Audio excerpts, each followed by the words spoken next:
So why did it crack a piston? This has got a new engine in it. It had a remap. It didn't have a remap. It had a chip. It didn't have a chip. It had a remap, chip, no remap. Hey everybody, we're going to try and make a short and to the point video, but like I keep saying, it's only one piece of the million-piece jigsaw puzzle. We've got some really good info. Careful who you're listening to, because you could be listening to the wrong people, giving you the wrong information. Now, the cause of cracked pistons happens on a lot of different engines, but we specialise in the 1KD FTV because we believe it's one of the best. We own and use them ourselves extensively, travelling around Australia, including the outback, very remote areas. If I didn't believe it was a great engine, I wouldn't be doing that. I'd select another engine to work with because I like them. That's why over 10 years ago, I chose to specialise in those and pretty much those alone. But a lot of the information I give you in relation to injectors and injector seats and maintenance is relative to most other makes and models also. So why did this engine end up with a cracked piston? Well, on this one, it seems pretty obvious to me. It's not always obvious, but on this one, it seems really obvious. I'll try and explain. I'll give you a few reasons just quickly that are contributors, and then I'll give you the main one that I believe and the reasons why. And it's quite clear and obvious. Now, a contributor, I'm going to tell you why. Just have a look at that rooftop tent there just quickly. It's got a rooftop tent on there. Not the end of the world, but it would be a contributor depending on the health of the vehicle. More on why that is a contributor shortly. But let's talk about a few other reasons and the main ones before we get to that. But I want to include things like that so people can understand it, so that even if they're looking after their vehicles and their health is good, and they are the 1 in 50,000 people that cracks a piston anyway, for no reason we can really know. I'll try and explain to you why these other reasons can be a contributor. The key reason on this engine are injectors, and I can prove it. Besides that rooftop tent, which is a great increase to the vehicle's wind resistance, it's got to work harder. 4-cylinder engine in a big 4-wheel drive, made even bigger. So you're cruising along with 305,000 Ks on the clock, and it seems to be cruising even though you've got a rooftop tent, and you know what, the injectors are flogged and it's overdue for service, and you couldn't even feel it. It's just doing it so easy. And that's the quality of these vehicles and the engines. Overdue for a service maybe? I don't know. I can only go by what the sticker says. Let's have a read of it. You saw over 305,000 Ks on the clock. This says to me the service is due April 24 and 300,000. So that would mean it's overdue for a service well and truly by time, and also kilometers, and 530. I'm not saying that's the end of the world, but on a 300,000 K engine, I'm not going to use 530 unless I'm going to Tasmania in winter, and I still wouldn't use that. So this one's got a new engine. That's the good news now. Moving forward is what we should do, but it's worth having a look at why and what we can do to avoid it so it doesn't happen to anyone else. Interesting statistic for you. We don't love replacing engines. We love doing the preventative maintenance to keep them running for millions of kilometers. And I believe these engines are just going to keep going forever if you follow my maintenance program. Now, if you haven't had it from new, then you don't know the history before, so there's always a risk there. The cracked piston fund's really an awesome thing, a backup thing. Keep watching videos. If you want to know more about these things, don't ask questions in the comments because there's way too many questions. All the info's in the videos. We've got the Facebook groups, 4B4 Diesel, same name as the YouTube channel. If you're in Australia in particular, join, answer the 3 questions. We've got a whole heap of Facebook groups. It's in the videos. I don't want to waffle on about it too much.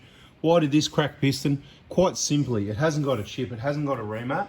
It does have a throttle controller, you know, an iDrive type throttle controller there, and it was set on AC, which is auto control. So I will add in that the vehicle gets thrashed.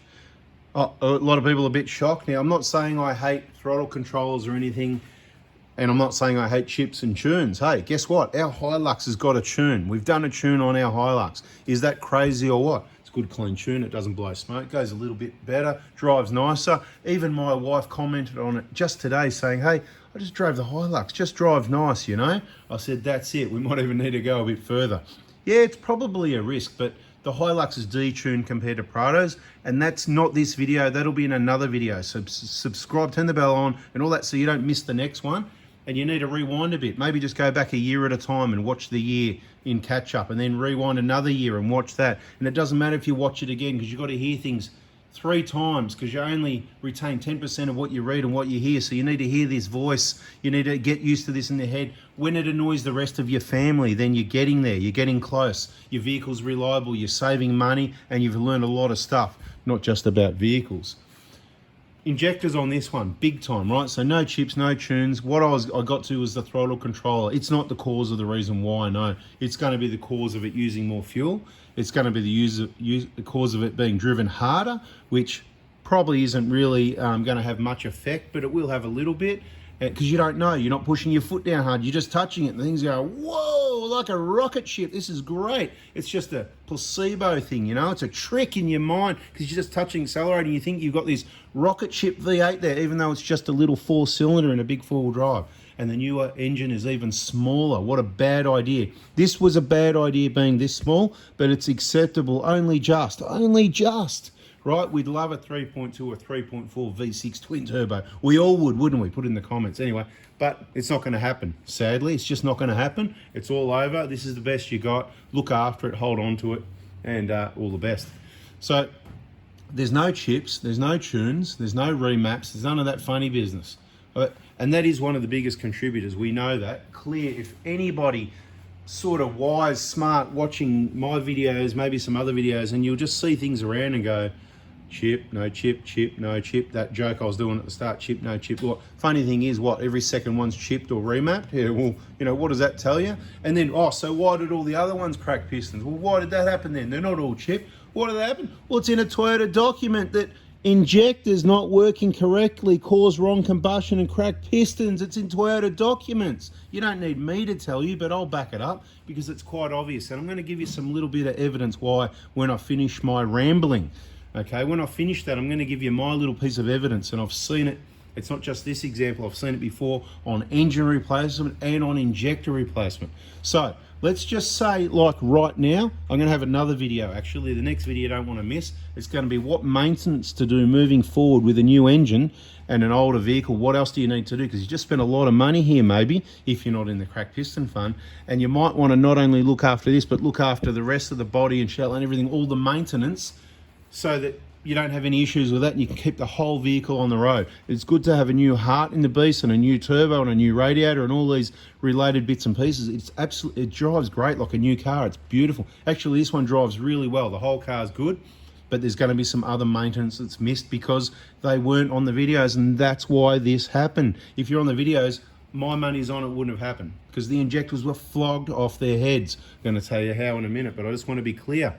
If this was running well, like it is now, perfectly good, can it crack a piston? Well, yes. Not for a long time. What are going to be the main causes if it happens prematurely is bad fuel, which is rare, fuel contamination, people taking the fuel pipes off, muck around checking valve clearances. So just jump into the next video quickly. Do not let people work on your engine and take your fuel pipes off. This is detrimental to its longevity. They don't know what they're doing. Watch the damn videos, please. Get into those playlists. Injector information, blah, blah, blah. Transmission. That's one of the next ones coming in the next video. I've got way too much rambling to do. Don't miss it. Okay.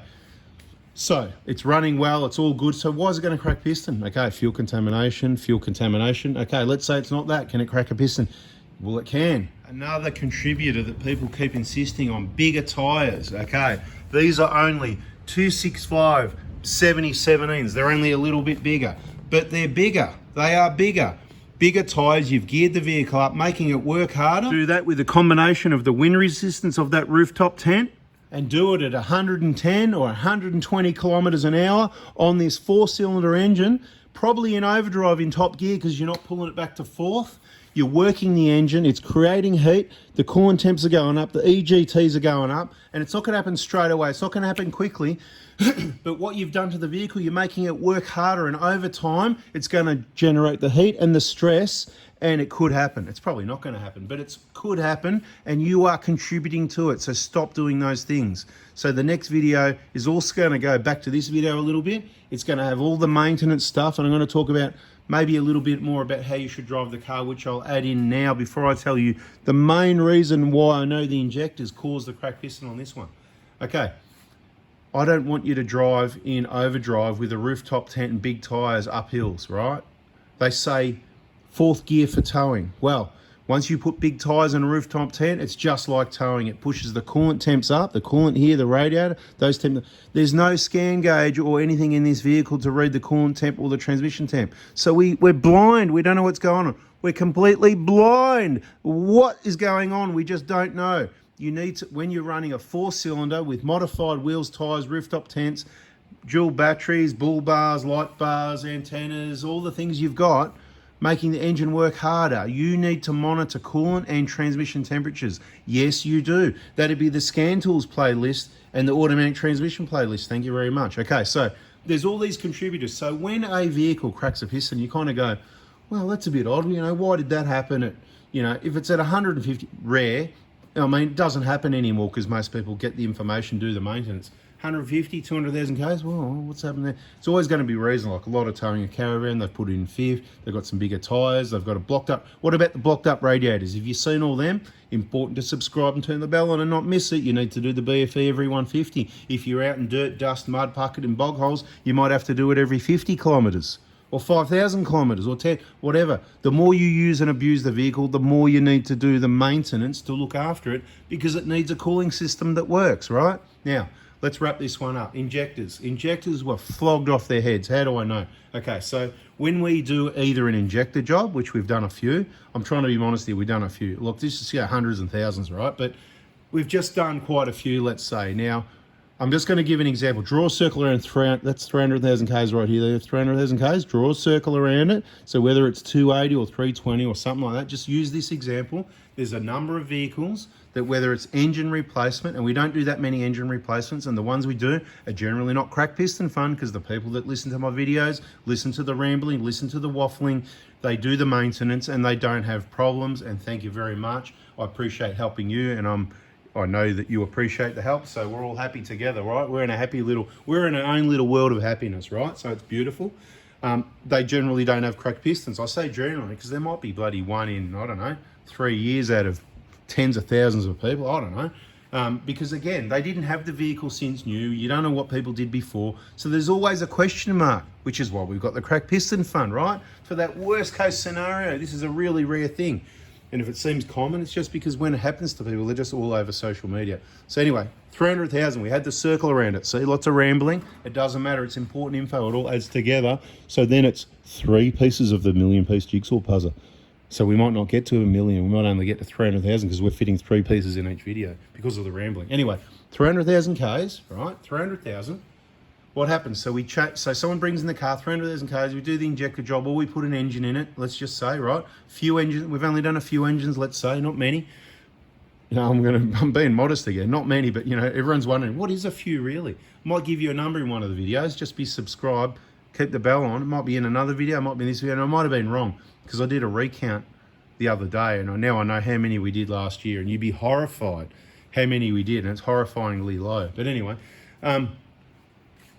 I'm waffling, I'm rambling, and I don't mind, and most people don't mind either. So 300,000, they come in, new injectors or a new engine, whatever it is, and we start it up.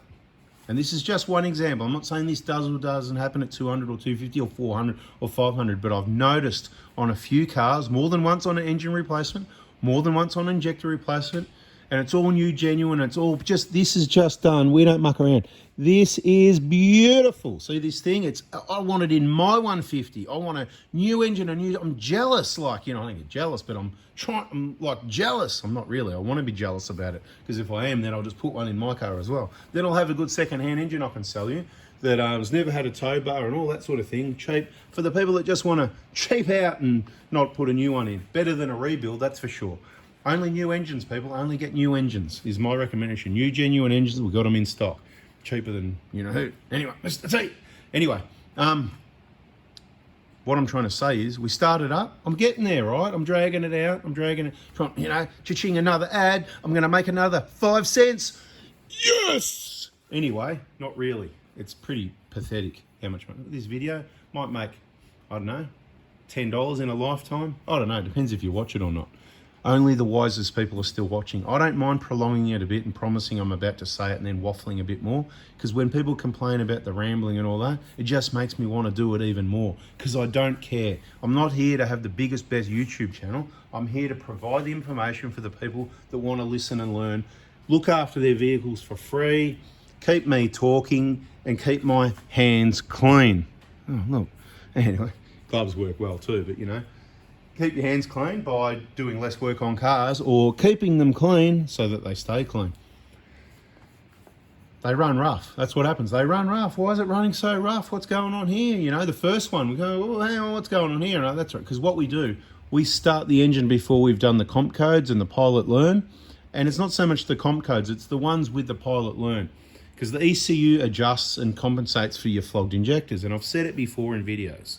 The older vehicles, we could tell a lot with the readings, but it's recently been proven that the newer injectors, that they're hard to read as well. So it's got to the point that we learned a lot with the early vehicles and that diagnostic was reliable. And then we learned that, hang on, stop checking because it's not reliable. Now we know how long injectors last. We recommend replacing on averages based on time and kilometers. And there's some different injector part numbers. So if you're on my channel in the VIP group, 4x4Ds or VIPs, clients only, in Australia, injector kits Australia-wide, BFE kits, front wheel bearing assemblies. And by the way, those front wheel bearing assemblies, you're going to need those for your 1GD Protos all the way to 2024-5, whenever they finish, right? So all the way from 2003, 120 Proto, 1KZ, all the way through to 2025, Proto front wheel bearings, assemblies all the same. Petrol, diesel, FJ Cruiser, whatever you want, we got them on the shelf. But I'm not trying to sell those. I'm just letting people know at the end of the video that listened that I'm here for you to help you out, because it just makes your job easy. You just bang, DIY, bolt them on. Watch the videos, heaps, and then do that. So through the hand, they run rough. Why? And then we do the pilot learn, and then it runs smooth and silk. It's just like a switch. It's absolutely like a switch. So when your injectors are wearing out, they slowly get worse. You don't notice it. The electronics makes adjustments, and it runs okay, but it's still not working right because it can't, because mechanically they're just flogged.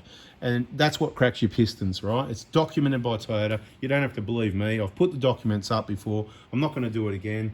People can waffle on about whatever they want to waffle about, but this is my waffle, and the evidence is right in front of us, and it has been for many years. So yeah, injectors. Doing the pilot learn, it's like a switch. Now, how do I know? Oh, but that could be just that. No, we'll do that. Like I said, we have done quite a few sets of injectors. We've done quite a few pilot learns, plus all the workshop partners, plus all the DIYs. We're talking about thousands and thousands of tens of thousands of people between me, the workshop partners, and DIYs, injector kits. Tens of thousands, right? And what we've noticed from all this experience is that if you do the injectors at 150,000 Ks or 180,000 Ks or 200,000 Ks, let's not talk between 2 and 300. We were talking at 300, now we're talking it back at 200. So up to 200,000 Ks in 10 years, if you do the injectors, this doesn't happen because they're still in reasonable condition. They're not new anymore, but they're still operating okay in a 150 Proto that was built after 2013, right? They're still operating okay at up to about 200,000 Ks. I'll just give you a bit of indication again. So it doesn't do this running rough business because there's not that much compensation going on with the computer, right? So when we do the pilot learn, it basically resets everything. I'm not going into that. It's a hit the big reset button, bzzz, like what I'm going to do. I'm hitting the reset button. I've told you why it's cracked the piston. It's because the injectors were flogged off their heads. It's amazing. What an awesome engine to last 300,000 plus kilometers with those bloody old flogged injectors in it, with that rooftop tent, with those big tires, with this bull bar, light bar, all the usual modifications, big heavy bash plates underneath, mud, bent side steps, the places it's been. What an adventurer. Good luck getting that out of any of these newer vehicles. Absolutely, it's worth spending about 20 grand to do that job, more or less. Lots of optional variables and whatever. Like I said, engines, turbos, radiators, and more stuff. Lots of labor complications, 4 or 5 days work, extra stuff. We're just doing stuff for free here, by the way, anyway. But you know, it's a big job. It's got to end somewhere, so we just draw a circle around that and go, that's it, right? Whatever. But absolutely, it's worth spending the money. The option is, today I picked up, there was a missing clamp from the people that worked on this before. So I went and picked up a clamp from, luckily, one of the dealers had it in stock, so I went for a drive with the air conditioning on in another car. That's why it was dripping over there before. You see that in another video. If you watch all my videos, you just about work out what I'm doing and when I'm doing it. But anyway, went for a drive, picked up the clamp. What was my story? Picked up the clamp, put it on. I don't know what my story was. Anyway, it doesn't matter because I said I'm going to wrap this one up. I could talk all day, as you know. Catch you in the next video. Subscribe, turn the bell on. mate, surely it's worth it. Whether you've got this engine or not, it's not all about this engine. The information will help you with petrol engines, diesel engines. We've got the V6 there now to help you, so we can get a bit more content on that and help you with that. With the old cars, if it was about content and YouTube, of course, we'd want to be famous like everyone else and turn the camera around and run around and edit for hours and hours and hours and go and buy new cars that all the people with money are interested in and all the stuff they're actually watching. I'm trying to give you a different perspective, how awesome these old vehicles are, and that's what I'm sticking with at this stage. And even if I buy a new vehicle, it's for use, short term, buy, sell, testing, learning, stay up to date with things, buy, sell, that'll probably happen, but not at the moment because these ones are keeping me busy and I can waffle enough on these. Catch you in the next video, see ya.